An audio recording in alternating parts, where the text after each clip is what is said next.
చూస్తున్నాం. Trainee IPS Uday Krishnareddy remand report లో shocking విషయాలు బయటపడుతున్నాయి. ఇన్స్టాగ్రామ్ లోనే ట్రైనీ మహిళా ఐపీఎస్ తో పరిచయం పెంచుకున్నాడట ఉదయ్ కృష్ణారెడ్డి. ఆ తర్వాత నేషనల్ పోలీస్ అకాడమీలో వాళ్ళిద్దరూ దగ్గరైనట్టుగా గుర్తించారు. ఉదయ్ లైఫ్ స్టోరీ తెలుసుకొని ఆ పరిచయం పెంచుకుంది ఆ మహిళ ట్రైనీ ఐపీఎస్. ఇక మహిళా ట్రైనీ ఐపీఎస్ ఉదయ్ కృష్ణారెడ్డి మధ్య చాలా కాలం పాటుగా ఈ రిలేషన్షిప్ కూడా కొనసాగింది. కొన్ని రోజుల తర్వాత వీరి మధ్య విభేదాలు మొదలయ్యాయి. ఇతరులతో మాట్లాడితే లేడీ అధికారికి ఉదయ్ వేధింపులకు పాల్పడుతూ ఉండేవాడంట. ట్రైనీ ఐపీఎస్ అధికారిపై దాడి చేసిన సంఘటనలు కూడా ఉన్నాయి. జాతీయ పోలీస్ అకాడమీలో విడిపోయారు ఉదయ్ అండ్ ఆ మహిళా ట్రైనీ ఐపీఎస్. తర్వాత మళ్ళీ ముసోరిలో దగ్గరయ్యారట ఇద్దరు. తర్వాత అనుమానంతో వేధించేవాడు ఎప్పుడు చూసినా ఉదయ్ కృష్ణారెడ్డి ఆ మహిళ చెప్తోంది. 5 సార్లు మహిళా ట్రైనీ ఐపీఎస్ను ఉదయ్ కొట్టాడంట. మహిళా ట్రైనీ ఐపీఎస్ మే నెలలో పెళ్లి చేసుకుంది. ఆ వివాహం తర్వాత ఉదయ్ కృష్ణారెడ్డి నుంచి మరింతగా వేధింపులు పెరిగాయి. భర్త సహకారంతో అత్తాపూర్ పోలీసులకు ఫిర్యాదు చేసింది ఆ ట్రైనీ ఐపీఎస్. మరికొంతమంది అమ్మాయిలతో కూడా ఉదయ్ చాట్ చేసినట్టుగా గుర్తించారు. చాలామంది అమ్మాయిలని ఉదయ్ వేధించాడు అంటున్నారు పోలీసులు. హైదరాబాద్తో పాటు స్వగ్రామంలో కొంతమందిని కూడా వేధించినట్టు గుర్తించారు. ట్రైనీ ఐపీఎస్ కృష్ణారెడ్డి కేసులో మరో కొత్త ట్విస్ట్ నెలకొంది. కొత్తగా మరో 2 సెక్షన్లను కూడా జోడించారు పోలీసులు. ఉదయ్ కృష్ణారెడ్డి పైన హత్యాయత్నం అండ్ అఘాయిత్యానికి పాల్పడినటువంటి సెక్షన్లను కూడా నమోదు చేశారు. ఈ 2 సెక్షన్లు అదనంగా జోడించారు. అటు చాలా మందితో కూడా ఇన్స్టాగ్రామ్లో తన పరిచయం పెంచుకోవడం వేధించడం జరిగిందంట. మహిళా ట్రైనీ ఐపీఎస్ అధికారిని అయితే 5 సార్లు కొట్టాడంట. మే నెలలోనే పెళ్ళైంది. మే నెల నుంచి మరింతగా రెట్టింపుగా వీళ్ళిద్దరి మధ్య గొడవలు జరగడం మొదలైంది. సో మొదటగా వాళ్ళు ముస్సోరిలో అంటే హైదరాబాద్లో ఉన్నప్పుడు విభేదాలు అయ్యాయి. ముస్సోరి వెళ్ళాక కలుసుకున్నారు. సో మళ్ళీ ఇక్కడ రాగానే ఈ అమ్మాయి కంప్లైంట్ ఇచ్చింది అత్తాపూర్ పోలీసులకి. సో దీనికి సంబంధించి మరిన్ని డీటెయిల్డ్ అప్డేట్స్ ప్రతినిధి నిర్మల అందిస్తారు. నిర్మల, సిచ్యువేషన్ ఏంటి అంటే ఉదయ్ కృష్ణారెడ్డి పైన మరో 2 సెక్షన్లు జోడించారు. ఇంకా ఎటువంటి ఆధారాలు బయటకు వస్తున్నాయి? ఉదయ్ కృష్ణారెడ్డికి వ్యతిరేకంగానే ఇంకో కొత్త అంశాలు బయటపడుతున్నాయి. కానీ ఆ మహిళకి తనకు మధ్య సంబంధాలకు సంబంధించి పన్ని ప్రూఫ్స్ ఉన్నాయని చెప్పినటువంటి ఉదయ్ కృష్ణారెడ్డి మాట మాత్రం ఒక్కటి కూడా నెరవేరడం లేదు. ఏం జరుగుతోంది? ఎస్ మనోజ్, ఇప్పటి వరకు అయితే మరి ఉదయ్ కృష్ణారెడ్డి నుంచి ఎటువంటి ఆధారాలు కూడా బయటపడలేదు. తను ఎక్కడ కూడా కోర్టులో కూడా నిన్న సబ్మిట్ చేయలేదు. ఉప్పరపల్లి కోర్టు ఆయనకు 14 రోజులు రిమాండ్ కూడా తరలించడం జరిగింది. ఆ రిమాండ్ విధించిన తర్వాత విధించే ముందు కూడా దాదాపు ఒక అరగంట సేపు ఉదయ్ కృష్ణారెడ్డి అడ్వకేట్ ఎవరైతే ఉన్నారో వాళ్ళు జడ్జి ముందు కూడా కోర్టులో వాదోపవాదనలు వినిపించడం కూడా జరిగింది. అయినప్పటికీ కూడా ఉదయ్ కృష్ణారెడ్డి నుంచి ఎటువంటి ఎవిడెన్స్ కూడా కోర్టులో సబ్మిట్ చేయలేదు. ఎందుకంటే ఉదయ్ కృష్ణారెడ్డి చెప్పింది కూడా అదే. వీళ్ళ వీడియోలు ఇటు ట్రైనీ ఐపీఎస్ బాధితురాలు ఎవరైతే ఉన్నారో వాళ్ళ హస్బెండ్ కు పంపించిన వీడియోలే ఉన్నాయి. అదే వీడియోలు పంపించి బ్లాక్ మెయిల్ చేయడంతో కూడా ఇటు ట్రైనీ ఐపీఎస్ భర్త కూడా తనకి మహిళకి అండగా నిలబడి తన సహకారంతోనే వెళ్లి పోలీస్ స్టేషన్ లో కేసు నమోదు చేయడం కూడా జరిగింది. అదే కోణంలో కూడా తన చాటింగ్స్ ఏవైతే ఉన్నాయో మొబైల్లో, ఆ మొబైల్ డేటా ప్రకారంగా కూడా చాటింగ్స్ అన్ని ఇంకా బయటకు తీసుకునే ఉన్నారు. తీసినప్పటికీ కూడా ఎందుకంటే వీళ్ళిద్దరికి పరిచయమైన మాట అయితే వాస్తవమే. వీళ్ళిద్దరికి ఇన్స్టాగ్రామ్ లో పరిచయం అయింది. అలాగే తర్వాత వాళ్ళ పరిచయం కాస్త ప్రేమగా మారింది. ఆ ప్రేమగా మారిన తర్వాత ఒకే అకాడమీలో వీళ్ళు ట్రైనీ ఐపీఎస్ లాగా కూడా జాయిన్ అవ్వడం కూడా జరిగింది. అంటే తనకు ఎప్పుడైతే ఐపీఎస్ గా సెలెక్ట్ అయ్యాడని తెలిసిందో ఆ తర్వాత తన లైఫ్ స్టైల్ ని అమ్మాయి తెలుసుకోవడం కూడా జరిగిందట. లైఫ్ స్టైల్ ని తెలుసుకున్న తర్వాత తనకు ఫ్యాన్ అయిపోయానని చెప్పేసి అనడంతో ఆ మాటను ఒక వీక్ పాయింట్ గా తీసుకొని ఇక్కడ ఉదయ్ కృష్ణారెడ్డి ఆ అమ్మాయిని లోబర్చుకోవడం కూడా జరిగినట్టుగా మొత్తం రిమాండ్ రిపోర్ట్ లో కూడా విషయాలు అయితే వెల్లడవుతా ఉన్నాయి. అదే కాకుండా ఎవరితో మాట్లాడినా అనుమానించేవాడు అని చెప్పేసి కూడా ఇక్కడ మహిళ బాధితురాలైతే చెప్పుకొచ్చింది పోలీసులకు అనేది కూడా తెలుస్తూ ఉంది. ఆ మాట్లాడిన ఎవరితో పడితే వాళ్ళతో మాట్లాడుతున్నాం అని చెప్పేసి అనుమానాలు వ్యక్తం చేస్తున్నాడు అని చెప్పేసి కూడా అతని నుంచి దూరం అవ్వడానికి తను ప్రయత్నం చేసి తనని దూరంగా పెడుతున్న సమయంలోనే తన మీద లైంగికంగా వేధింపులకు గురి చేయడం కానీ, తన పైన దాడి చేయడం కానీ, ఇప్పటికే 5 సార్లు తనపై చేసుకోవడం కానీ ఇలాంటివన్నీ ఉదయ్ కృష్ణారెడ్డి చేయడంతో అమ్మాయి కనీసం నేను పెళ్లి చేసుకుంటేనైనా నా వైపు రాకుండా ఉంటాడు అనే ఒక నేపథ్యంలో ఇప్పుడు ఆ మహిళా ట్రైనీ ఐపీఎస్ కూడా మ్యారేజ్ చేసుకోవడం జరిగింది. పెళ్లి చేసుకున్న తర్వాత కూడా వేధింపులకు మాత్రం గురి చేస్తానే ఉన్నాడు. ఎందుకంటే సేమ్ అకాడమీ, ఒక్కటే అకాడమీ, జాతీయ అకాడమీ కావడంతో కూడా అకాడమీకి వస్తున్నప్పుడు అందరి ముందు తోటి సహచరుల ముందు చాలా అసభ్యకరంగా మాట్లాడడము, అలాగే వాళ్ళ ముందు బెదిరింపులకు లోన్ చేయడము, ఇలాంటివన్నీ కూడా చేసినట్టుగా రిమైండ్ రిపోర్ట్ లో వెల్లడవుతున్నాయి. అదేవిధంగా ఇటు బాధితురాలి కాళ్లపైన గాయాలు, అలాగే చేతులపైన, మెడపైన గాయాలు కూడా ఉన్నాయి. అదే కాకుండా మారణాయుధాలతో కూడా బెదిరించినట్టుగా అమ్మాయి రిమైండ్ రిపోర్ట్ లో కూడా విషయాలు వెల్లడవుతా ఉన్నాయి. కంప్లైంట్ కాపీలో కూడా మహిళా ఐపీఎస్ అయితే, ట్రైనీ ఐపీఎస్ మహిళ అయితే తను నమోదు చేయడం కూడా జరిగింది. ఆ కంప్లైంట్ కాపీలో కూడా అవే ఉన్నాయి.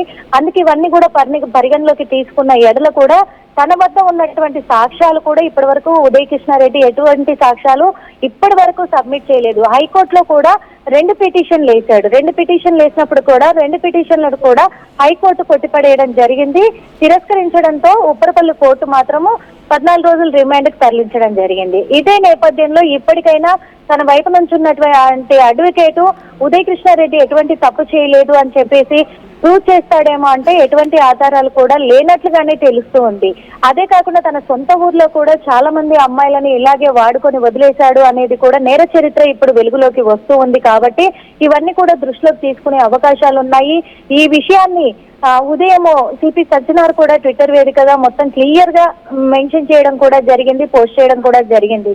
ఇవన్నీ మళ్ళీ కోర్టు కూడా దృష్టికి తీసుకుని ఉంది. అలాగే ఇరు వర్గాల లాయర్లు కూడా వాదనలు నెక్స్ట్ మళ్ళీ కోర్టులో వినిపించబోతున్నారు అనేది కూడా తెలుస్తుంది మనోజ్. రైట్, అంటే ఉదయ్ కృష్ణారెడ్డి పైన మరో 2 సెక్షన్లు జోడించారంటే ఇంకా ఎటువంటి ఆధారాలు బయటపడుతున్నాయి? ఎవరైనా బాధితురాలు వస్తున్నారా బయటికి? అంటే తను చాలా మందిని వేధించేవాడు, ఇన్స్టాగ్రామ్లో మెసేజ్ చేస్తూ ఉండేవాడు, ఇంటి దగ్గర ఒక అమ్మాయి, ఇక్కడ ఒక అమ్మాయి అని చెప్పి వస్తున్నాయి. ఎవరైనా బాధితులు బయటకు వస్తున్నారా? బాధితుల తాలూకా కంప్లైంట్స్ కానీ వాంగ్మూలాన్ని కానీ తీసుకుంటున్నారా? ఎస్ మనోజ్, ఇప్పుడు ట్రైనీ ఐపీఎస్ మహిళ ఎవరైతే ఉన్నారో కంప్లైంట్ ఇచ్చిన మహిళని ఎవరెవరితో తను మాట్లాడేవాడు ఏంటి అనే డీటెయిల్స్ కూడా పోలీసులకు అందజేసినట్టుగా తెలుస్తుంది.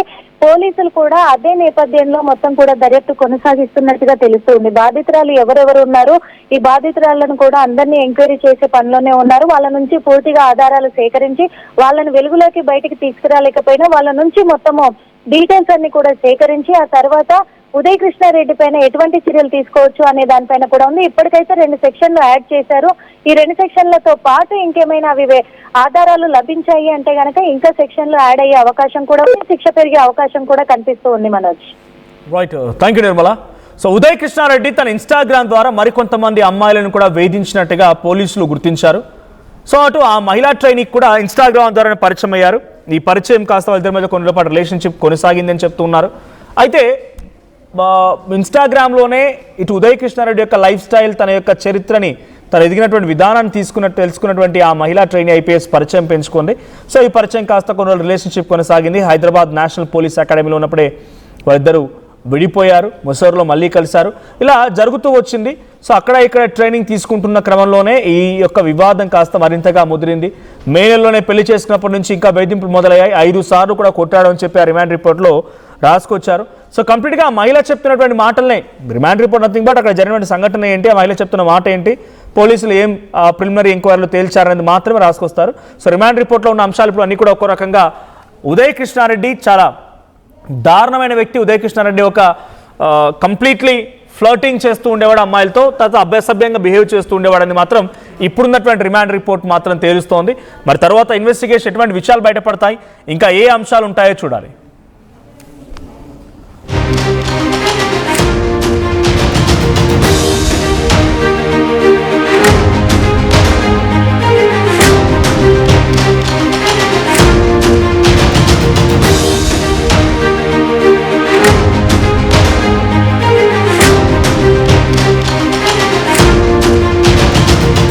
Right, so trainee IPS Uday Krishnareddy పైన మరో 2 సెక్షన్లు కూడా జోడించారు పోలీసులు. సో ఆయన పైన కొత్తగా ఉదయ్ కృష్ణారెడ్డి పైన ఒక వ్యక్తిని చంపడానికి ప్రయత్నం చేశాడని, అఘాయిత్యానికి పాల్పడ్డాడని చెప్పి కూడా సెక్షన్లు జోడించారు. సో మిర్యాలగూడలో మొన్న అరెస్ట్ చేశారు పోలీసు. ఆ తర్వాత అత్తాపూర్ పోలీస్ స్టేషన్ తరలించారు. మరుసటి రోజు ఉస్మానియా మెడికల్ ఆసుపత్రిలో వైద్య పరీక్షల నిమిత్తం తరలించి అక్కడి నుంచి కోర్టులో ప్రొడ్యూస్ చేసి, ఉప్పర్పల్లి కోర్టు నుంచి ప్రొడ్యూస్ చేసి అక్కడ నుంచి ఆయన చెంచల్గూడ తరలించారు. చెంచల్గూడకి తరలించిన తర్వాత అయితే రిమాండ్ రిపోర్ట్, కోర్టులో ఇచ్చిన రిమాండ్ రిపోర్ట్ ఉంటుందో ఆ రిమాండ్ రిపోర్ట్ చూస్తూ ఉంటే అంతా షాక్ అవ్వాల్సిందే. కేవలం ఆయన ఈ మహిళా ట్రైనీ ఐపీఎస్ అధికారితో పాటుగా ఇంకొంతమందితో కూడా చాటింగ్ చేస్తూ ఉండేవాడు. వారిని కూడా వేధిస్తూ ఉండేవాడు, వారితో కూడా అసభ్యకరంగా మాట్లాడుతూ ఉండేవాడు అనే విషయాన్ని ఆ రిమాండ్ రిపోర్ట్లో రాసుకొచ్చారు. సో అటు ముస్సోరిలో వీళ్ళిద్దరి మధ్య విభేదాలు స్టార్ట్ అయ్యాయి, నేషనల్ పోలీస్ అకాడమీలో ఉన్నప్పుడు విభేదాలు స్టార్ట్ అయ్యాయి, ముస్సోరి తర్వాత కొంత కలుసుకున్నారు. సో ఆ విభేదం కాస్త రోజు రోజుకి ఇంకా పెరిగిపోయి వేధింపుల వరకు వచ్చినట్టుగా తెలుస్తోంది.